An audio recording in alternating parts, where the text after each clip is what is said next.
children, our children, our children, their children, their children, their children, so that they get lost their share.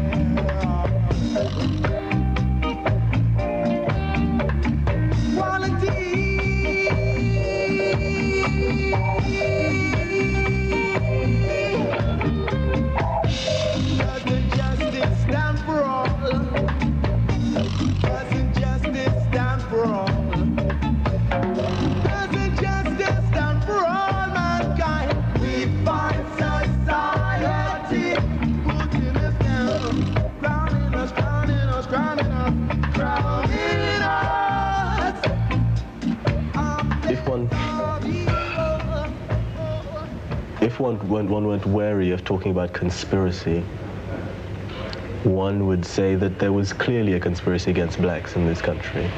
Because in all parts of this country that you look, they're looking at Ladbroke Grove in London, or Brixton in London, or Moss Side in Manchester, or Handsworth in Birmingham. In all the parts that you look at, it's clear that the state, at top national level and certainly at local level, the state has moved to manipulate blacks in any way that it's wanted to. In this area, this used to be called in those days Brown Town, because a lot of black people had settled in this area. Most of those people are now, in fact, a large number of them have moved out of this area. They've been moved out by rehousing and however else institutionalized racism works to mobilize black people into places where they want them. In places like Moss Side, it's more devastating. It's clearer that they've just moved through areas where black people, for a longer period now, Moss Side clearly has a much longer history of black presence than Ladbroke Grove. I mean, Ladbroke Grove begins to have black presence in the 50s, in the mid-50s, and thereon. Moss Side has one that goes way back, certainly into the Second World War period. In 1945, as most people now know, there was actually a Pan-African Congress which was held there because there was a strong black community there. Now that community, in this more recent period of heavy racism in the society, has just been mown down, destroyed, completely destroyed, in a way viciously.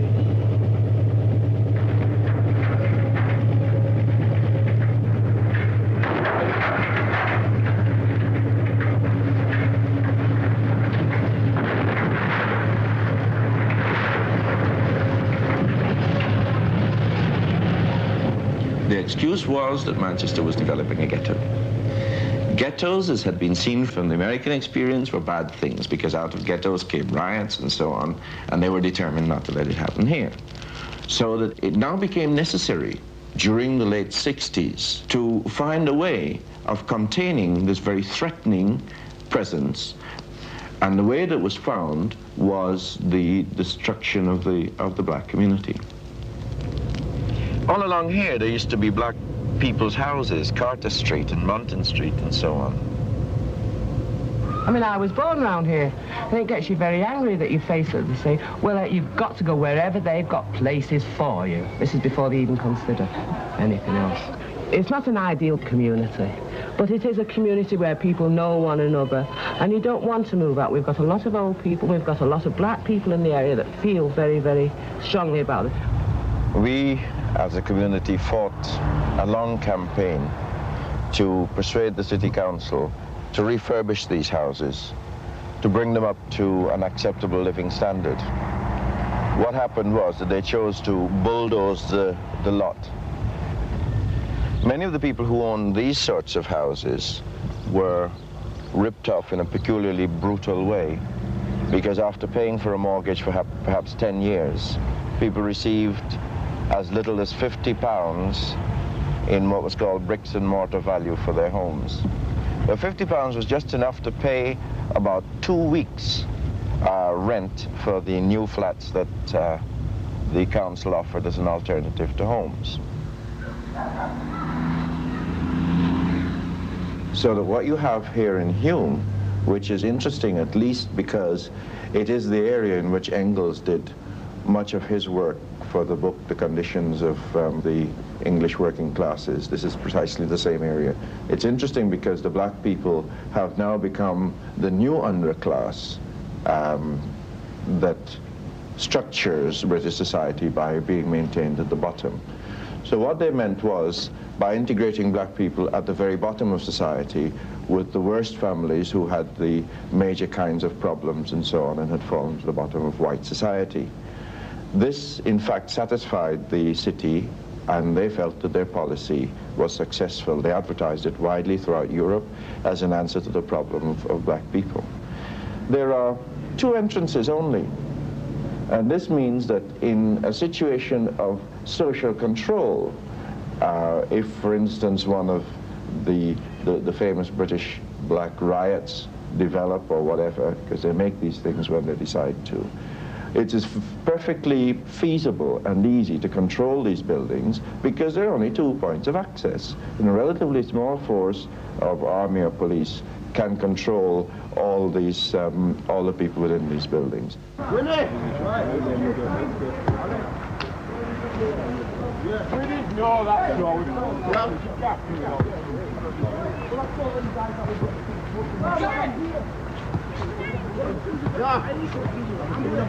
Yeah.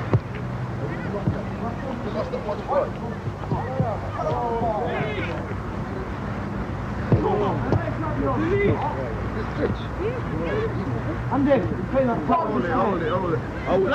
Fine. Great. Huh? Oh.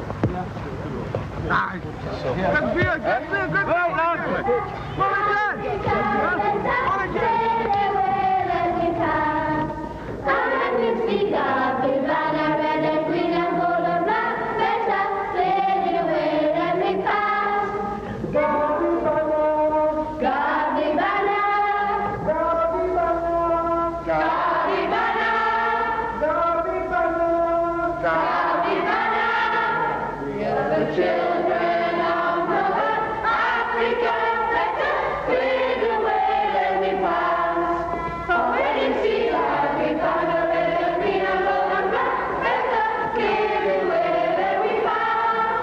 I think the whole point is that the British school, in fact, does negate the personality of black children, and it doesn't do so accidentally, that it actually sets out to remove any feature that might threaten the society.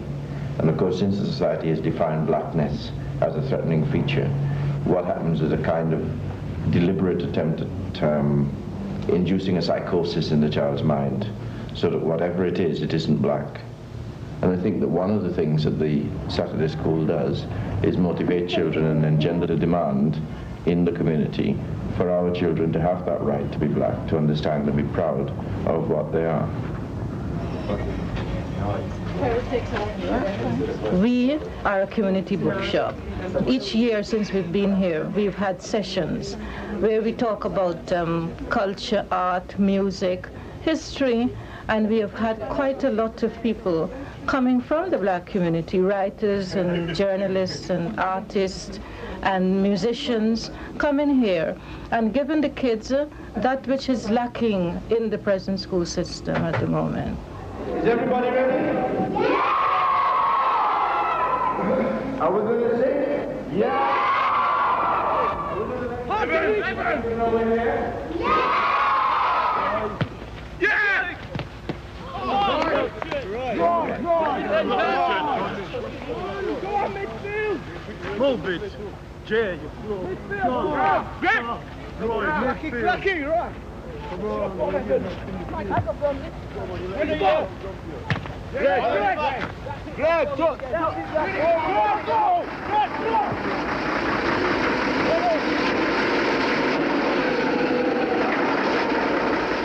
We'll have to drifting through school.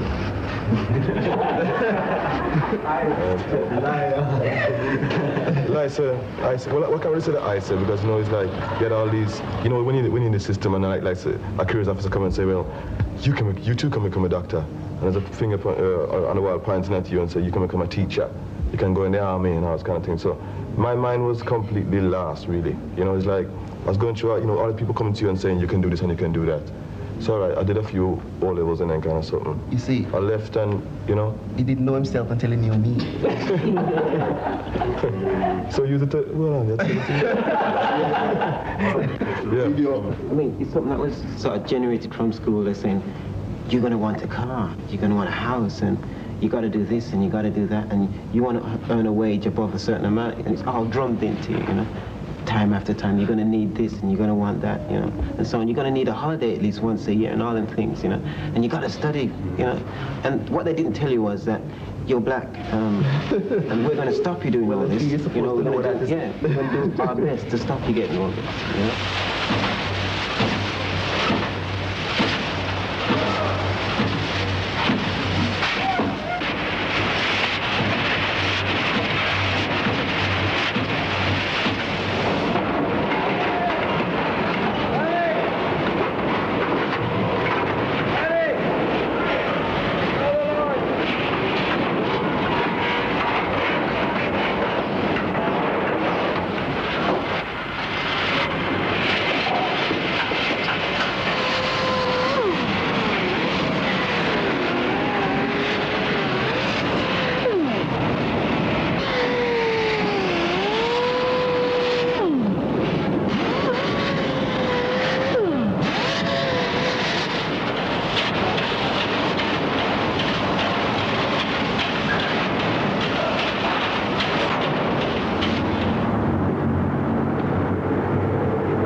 If we are simply here saying, okay, we understand all the problems and we're crying about it, then the man will come along and shift us. He'll shift us from here, he'll shift us from wherever we are, because we are on his land, we are on his premises. I'm saying that what we have to do is to hold land, create institutions, places that young people can move around. No, one of these, not post-debate, it's just ordinary. No, that one's not. No, this one's better. No, this one is the hardest. Look, there's Unity itself. This is that.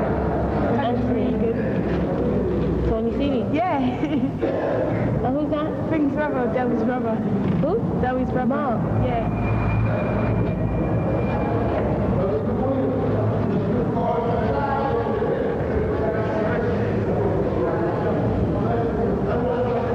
I like that one. No, this one's better than that one. This one. They got more to be put up, haven't they? Yeah. What do you have Jar love. That one's nice. How about that one?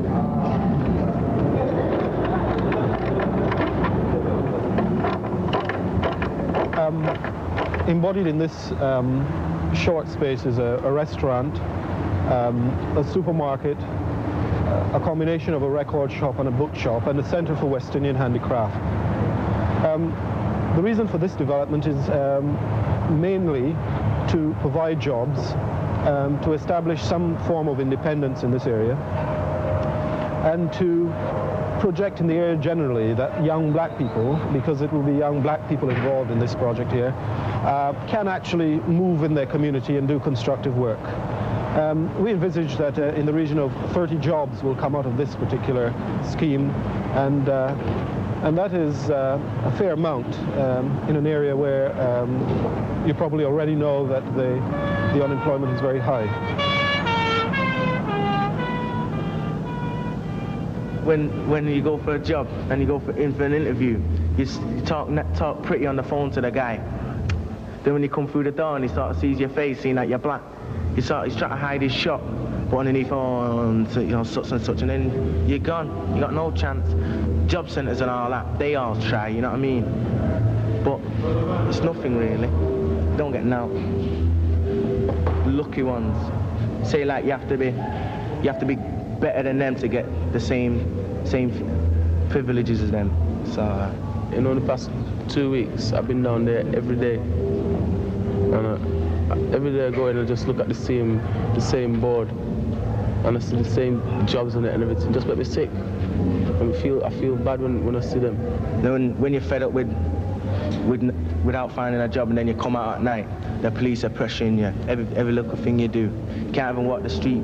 They're picking you up, beat you up or something like that, and then you're up at court for something stupid.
we began to arrive in Britain in large numbers in the mid-1950s. The places we came from were stagnating economically after years of colonial exploitation. The Caribbean, India, Pakistan. We were waiting there, in a sense, like a massive pool of labor with a history of having to move in order to work.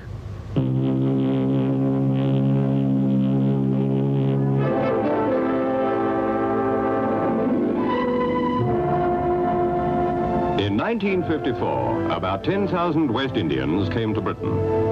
In 1955, it is believed another 15,000 will make the long journey.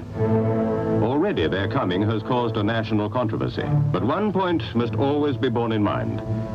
Whatever our feelings, we cannot deny them entry, for all are British citizens and, as such, are entitled to the identical rights of any member of the empire.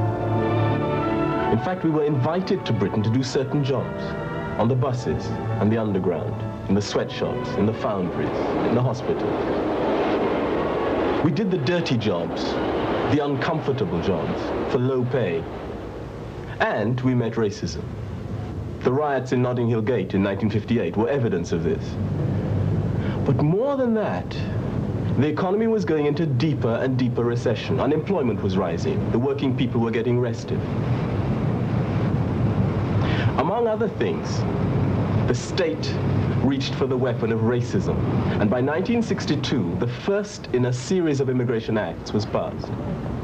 Now, from that point on, a new pattern was set in British politics. Again here, the ill feeling, of course, was spawned as a result of this act in which West Indians felt that they had now become second-class citizens. The open-door policy had been reversed.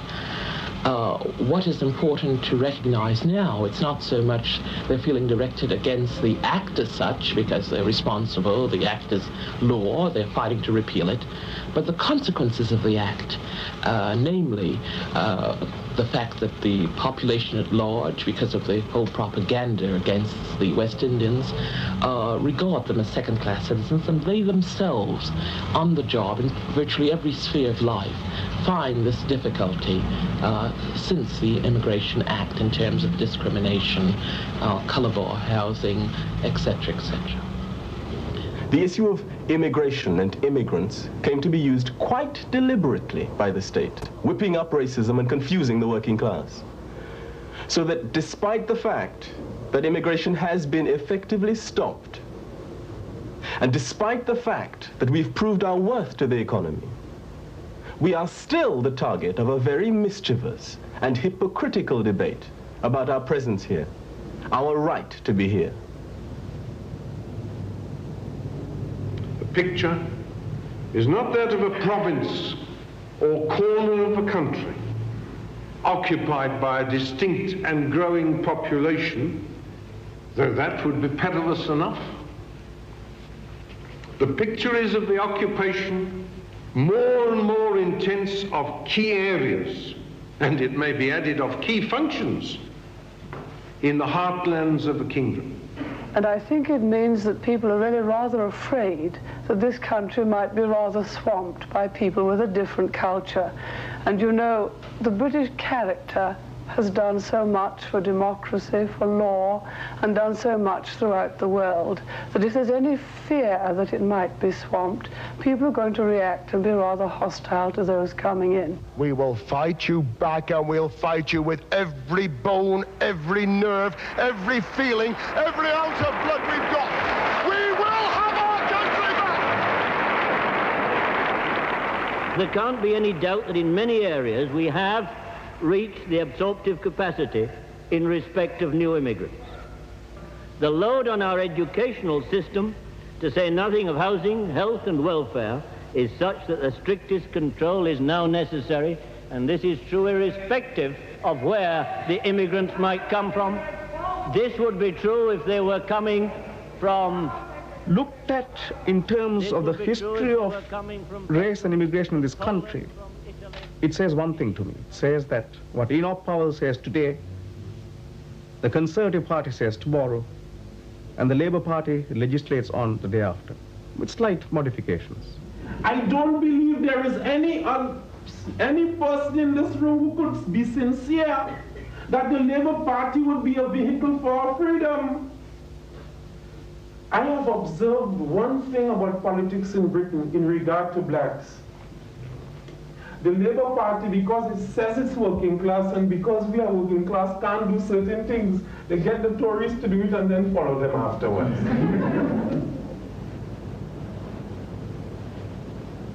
The political parties in Britain today are closing ranks not only against blacks, but against the entire working class. They have to, because they face a working class that's refusing more and more to pay for their mistakes in the form of chronic unemployment, rising prices, cutbacks in social services. In other words, a working class that is suffering a real decline in its living standards.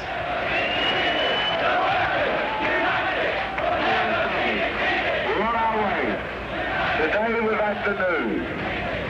Factory after factory, post after post, mine after mine, pit after pit. At one level, the state has moved to control all forms of resistance. There's been state control of wages, limitations on the right to strike. At another level, we've seen politicians stepping up the use of racism to break up that resistance. Now, the crudest extension of this policy is seen in the rise of the fascist party, the National Front, which spreads racist ideas, suggesting that the 2 million Asians and Afro-Caribbeans who worked here and are now settled here are responsible for the deepening crisis of the economy.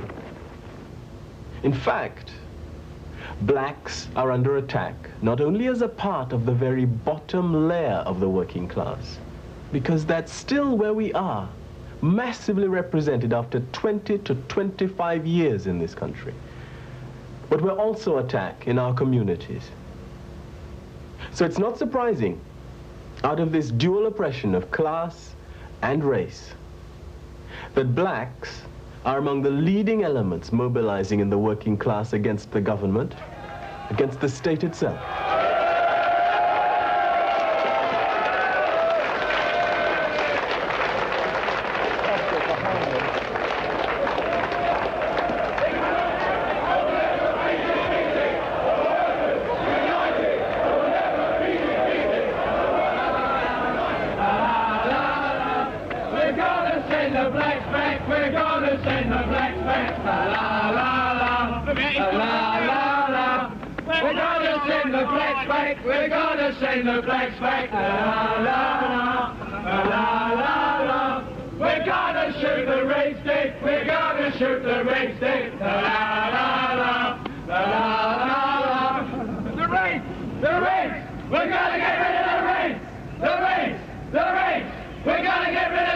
In the last year, the most serious of the attacks has been a firebombing and destruction of a bookshop on August the 10th. The bookshops obviously mean something to the National Front, the National Party, and the various fascist terrorists who are operating in the country at the present moment. And they're seeking to terrorize us out of existence. And we are saying they won't terrorize us out of existence. But we recognize the state has a certain responsibility, and we must bring it to the attention. Because if we were to arrange self-defense groups here, you can rest assured that the police will be attacking us and not the fascists who will be attacking our bookshops. The National Front today throws bombs at black people's premises. They beat up black people, black young ladies on the street, and so on. So they are harmful, but they, in a sense, they're not the major threat to black people. Any black youth on the street will tell you that the major threat for them for all their lives in this country has been represented by the police, the blues, the men in uniform on the beat, who humiliate them every day, who pick them up on sus, who take them out to the station, who beat them. They all have, you know, every 1 out of 4 black youths has a story to tell. David Olawale was a young Nigerian who came to this country with the intention of studying to become an engineer. He was kept out for some years of institutions of learning. He just couldn't get admission to an engineering college, partly because he was poor and couldn't pay, and therefore refusing to go into a factory, which was difficult enough, but he was unable to find work and slowly deteriorated to a tramp bum. During the course of his last 5 years, in a famous trial of Sergeant Kitchen and Sergeant Elliker, it was revealed that an entire police force in the city of Leeds had picked David Olawale for the most terrible persecution. They picked him up at night, they beat him, they urinated on him. Finally, they killed him, and they threw his body in the River Aire. Why, when a Jamaican or a West Indian been picked up, why should he be beaten in the police station? Why should he be beaten? Ladies and gentlemen, we ask one question. Ladies and gentlemen, we all know we get ourselves in a few difficulties times, a bit of problem with the law. If we do something, we've been picked up at the police station, charged, but why should we be beaten up? Ladies and gentlemen, hang on a minute, will you please quiet? Now we've got proof here. 2 weeks ago, one of our brothers was assaulted by a number of men in Wolverhampton. So he decided to defend himself by protecting himself by carrying an offensive weapon. The Bible tells you, harm no man and let no man harm you. He walked with a chopper. He was picked up by the police. His brother was there. While his brother was there, his brother said to him, get in the police car and come up the station. Another set of officers came and they grabbed him by the neck, punched him in the face, broke his nose in the car, and he was beaten up. Ladies and gentlemen, will you please stow their men? This was his jacket, covered in blood. The police decided to take his clothes to wash it before he come to court. Mr. Buck, Mr. Buck, here it is. Here it is. Here it is. This is proof. And he's still in jail, was remanded in custody. When he came up in court, he could hardly say, here is it, Mr. Buck. Here is it, ladies and gentlemen. Now we come back on the T-shirt. Here it is. So we took it here for each and every one of you to say this. Why should they be beaten up when they take in the police station?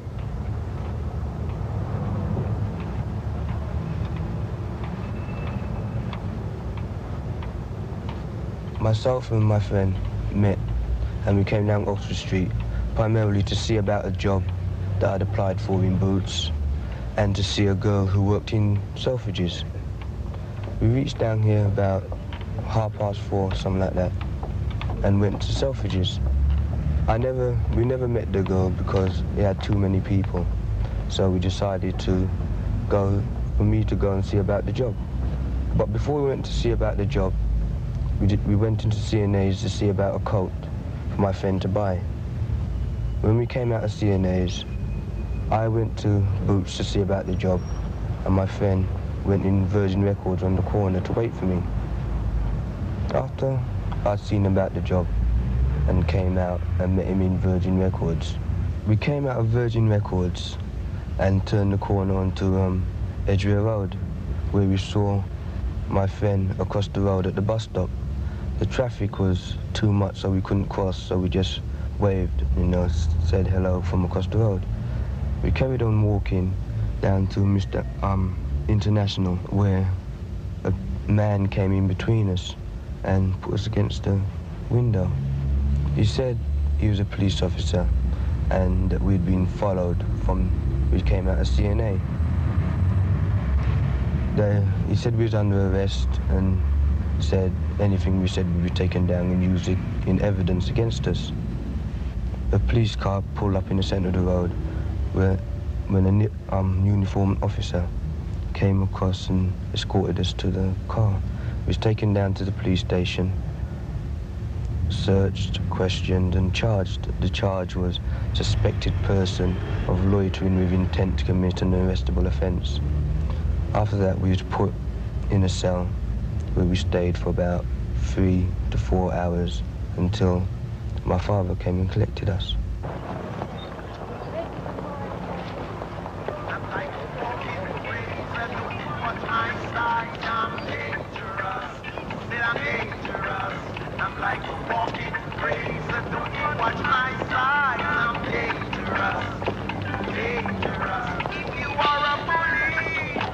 One of the most potent weapons that the police use against black youth is the charge of sus. That is, being a suspected person, loitering with intent to commit a crime. And that's an offence which the police can pick someone up for if they think they're about to, not that they have, but are about to commit a crime. And the standard pieces of evidence used in practically all the cases I've ever heard of is, I saw the defendant wandering down bus queues dipping in ladies' handbags, or I saw the defendant trying car doors. It's something which tends to be used against youth, either because the police think that they ought to be at school and are not, or ought to be at work and are not. It is imperative from a general preventive point of view that any offender who is seen in such circumstances that he is a suspected person loitering with intent to commit this type of crime should be arrested before he does it rather than afterwards. And if you have got on occasions a number of arrests for suspicious persons, it is because they are there in abundance at that particular time.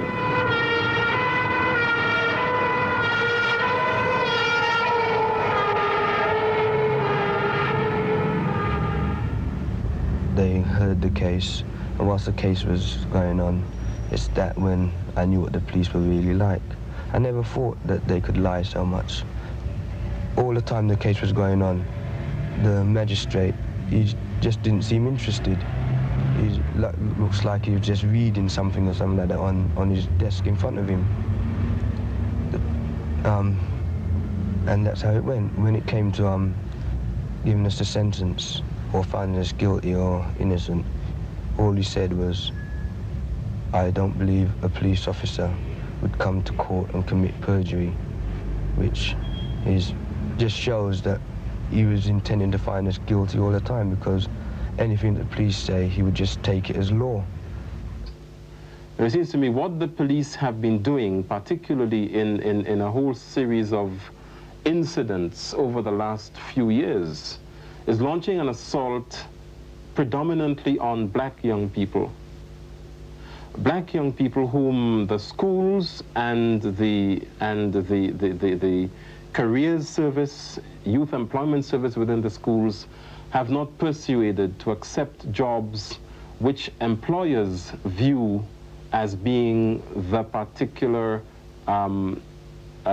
claim of black people.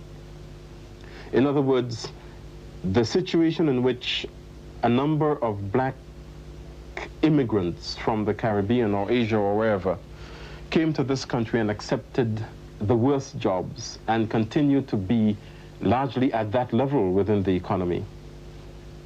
That situation is not repeating itself because the children of those black people are refusing to accept those kinds of jobs.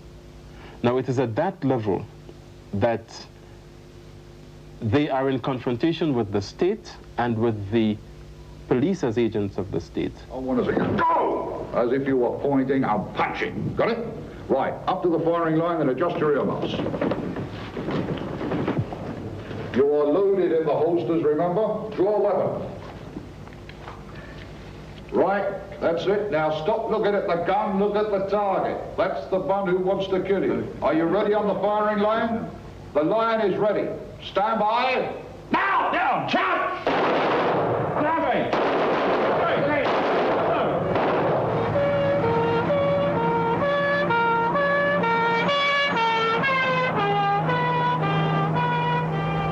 Well, if the police don't need any provocation or reason to arrest you as it is, if they see my face during an interview like this, that is just asking for trouble. Because they would say, we don't want people like him who would tell the truth, because there's hardly been any programs that I've seen where the truth has been really told. They don't want anyone telling the truth about the happenings that's going now. So it'd just be worse for me. I'd doubt if I'd be able to walk the streets.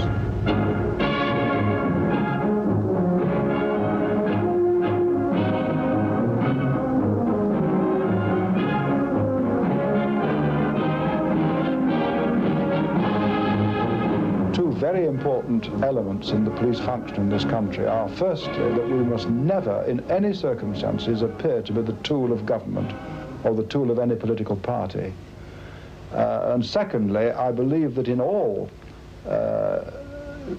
disputes, whether they arise from politics or industry, I think we also must be clearly seen to be impartial. And as a policeman, I don't think that what we call crimes of violence, though they naturally give rise to a great deal of heart-searching and regret, I don't think that they are anything like as severe a threat to the maintenance of tranquility in this country as the tendency of people to use violence to achieve political or industrial ends. Now, as far as I'm concerned, as a policeman of many, many years of experience, that's the worst crime in the book. I think it's even worse than murder.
At one point, Britain was making 4 times as much profit out of one Caribbean island, which is sugar production, as it did out of all its trade with the rest of the world. So that was the level of profits that black people were generating into Britain. And it was only at this level of super profit that allowed the period is called the period of primitive accumulation. So there's so much money being made out of black people that the factory system could be paid for, the new kinds of machinery could be paid for, the new sort of production that brought into the world factory production, the new line system that expanded the world's economy to a degree that was unimaginable.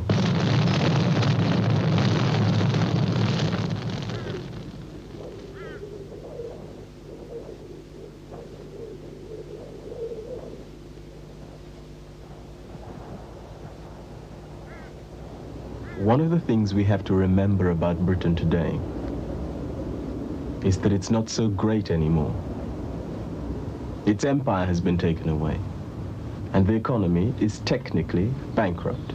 All that wealth that was accumulated here is basically gone, consumed, dispersed. The predicament of blacks highlights the inability of British capitalism to deliver the goods. In some of Britain's major cities, places like Manchester and Birmingham and London, official government statistics show that up to 80% of black youths between the ages of 16 and 19 are unable to find work and have no visible prospect of finding full-time employment. Now, significant numbers of these youths have turned to what is called street crime. They take what they're not given. They capture, in their own terms, in order to survive. In some cases, their resistance has led them to take on the monopoly might of the state itself, as, for example, in the case of Notting Hill Gate Carnival in London in 1976 and 1977, where there were pitched battles for the streets between the police and black youths. Now, it is impossible to pretend that this response of black youth is simply criminal activity. It becomes increasingly political. the Spaghetti House siege of 1975, when 3 West Indian youth held up the Spaghetti House with guns for the first time that there had been such a siege in this country. It was very, very significant because one of them, Wesley Dick, used to be a voluntary worker here in the Institute of Race Relations. He used to help on the telephone and with Race Today. And the second person, Tony Monroe, was on the eve of going to Nigeria, I believe, on a medical scholarship. Today's events confirm our original belief that this was an ordinary armed robbery with no racial or political connotations.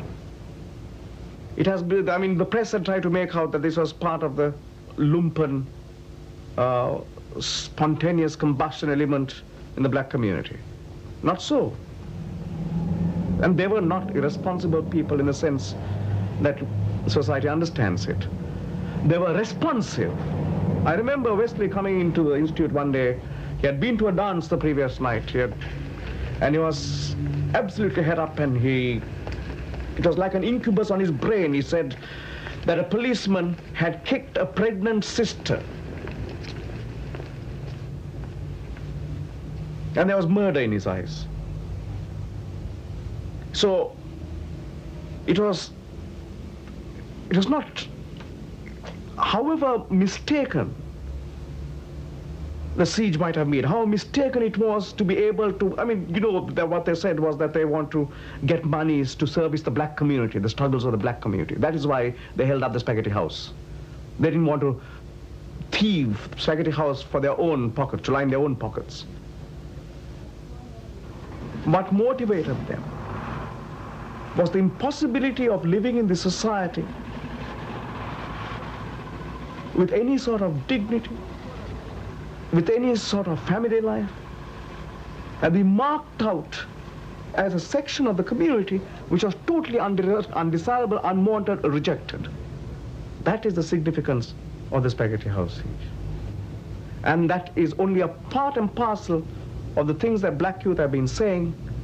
They have been saying, in effect, they may not articulate it in these terms, they have been saying, in effect, look, you want to reproduce the sub-proletariat that you imported into this country in our father's time. You now want to reproduce that same sub-proletariat and make us do the shit work that our parents did. And all that we can say to you is get stuffed. Fuck you. We're not going to do that. People have hard work.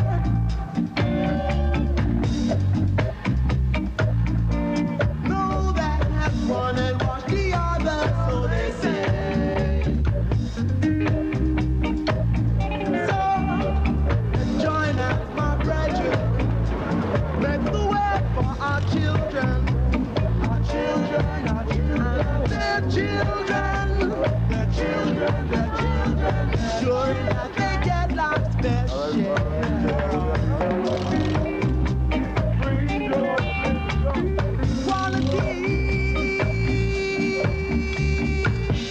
In the months before October 1977, 2 young girls, black girls, had been apprehended by security guards and police officers and maltreated on suspicion of shoplifting. In particular, in October, a young girl went into the Boots chemist's shop in the precinct and was apprehended by the security guards and police and was seen by the public to be punched, hair pulled and so on, maltreated, and was accused of having shoplifted inside of Boots the chemist. One day later, a large group of youths, perhaps 20 to 30 youths, turned up in the Moss Side precinct at the Boots chemist. They posted a guard and they went into the Boots chemist and they wrecked the joint completely. They attacked the security guard and the cashier and they split. It was what one local newspaper, black newspaper, Bradford Black newspaper, is called a military operation. Rodney, right here. Right. Over. Flank. John. Go on there. Alex, not to wide. Alex. All right, get Alex now. King. Lock it. Nelson. Greg. If a man robs 1,500 pounds, I say power to him. And if the police grab him, I move to defend. Right? To me, it's not a case of guilty or not guilty. Yeah? It's whether we win or whether we don't. Right? On this, the police made a cock-up. They ain't got no friggin' evidence. No evidence whatsoever. So we're going to fight it on that level. But in our hearts, we ain't fighting it because, well, Tony or Jeffrey innocent. Huh? We're fighting it because they're black, and they're black youths, and we know we engage in a war. Tony, Jeffrey, Franklin, and Mark, when he gets sentenced, are prisoners of war. Because we have to take. We're unemployed, we ain't got. A lot of rich people got. And when we take, then they send down the law and the police and say you shouldn't take and so forth. Well, we have to get them out. It ain't for anybody in this room thinking about whether they're guilty or whether they're not guilty. I say they go somewhere else and think about it. That isn't the question. The question is they got 3 black youths, 3 of you. That means you're 3 short. Yeah? And the question is we get them out. And it's also the question of mounting some pressure on the arse of the police. Because they're taking a whole heap of friggin' liberties with you. Like Mrs. Ramsey said, they don't come pick up sheep. They come pick up you. And why they pick up you? Why? 1, because you're black. 2, because you ain't conforming. You ain't behaving how they like you to behave. You ain't running after a job. Yeah? I see a whole heap of you wearing your Tams. They don't like it. Because you're trying to make out like you're different. Right? And they don't like difference. And when a policeman step on one of your foot, you step back. They say you're too uppity. Yeah. You won't sit down and take it like they want you to take it. You won't stay in your place. Yeah? That's why they're gunning for you. And Mrs. Ramsey and Desna. Well, Mrs. Ramsey is unique. But no, wrong. She's not unique. But she's one of an older generation. And I would have liked more parents to be here tonight. Because they care. They care. They show it in a different way, but they care. And the question, if more and more you are not going to end up inside, is whether we can get some power, yeah, to get the pigs off our back. Our jailhouse. Our jailhouse. Our jailhouse. Our jailhouse. Our jailhouse. Our jailhouse. Our jailhouse.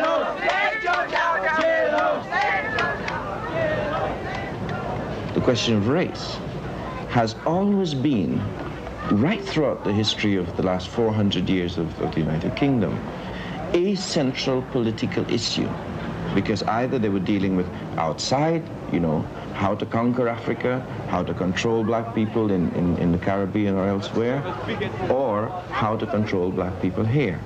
So that when we look through the history of Britain, we see major deportations starting as long ago as 1596 and 1601, when Queen Elizabeth signed orders deporting black people. This is before the establishment of the United States of America, which has gained a reputation of being the leader in racism in the modern world.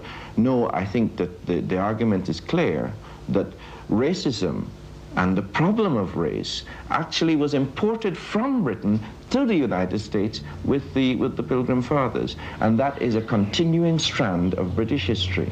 So that the political battles around race represent an important and crucial part, a central issue of British life throughout the centuries.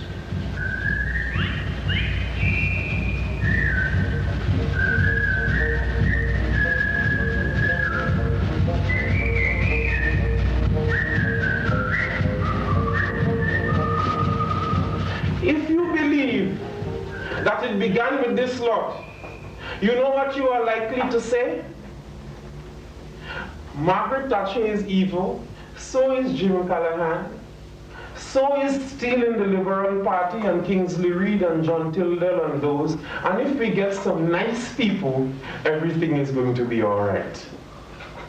I don't want you to believe that. That if we get some blacks and put them in the exact position where those are, everything is going to be all right.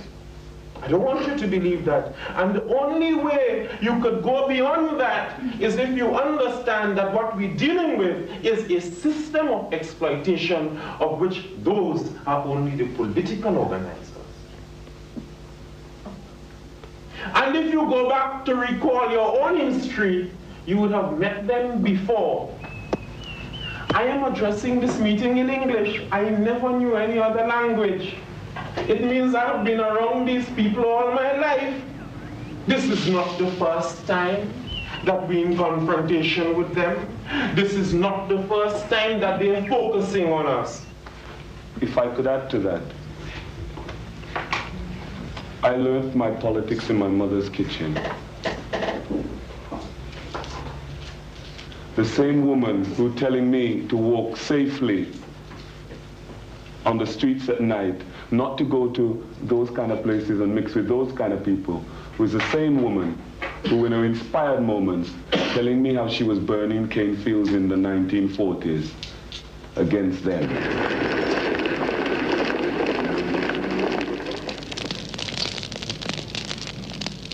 Britain, mother of the empire, has had to welcome in her children and to allow them to settle.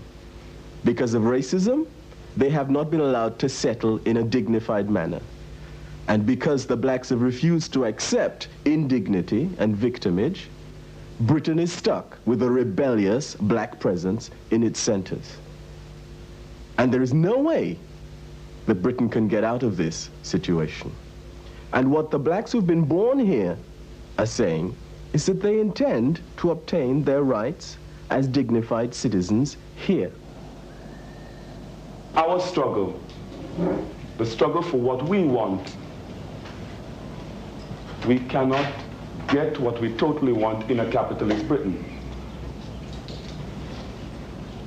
I am not one for saying that because we can't get in a capitalist Britain, we go somewhere where we believe there is some socialism or something. Capitalist Jamaica. Right. Anywhere, any place, any time. We can't get it under capitalism, but then capitalism has to go.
Revolution.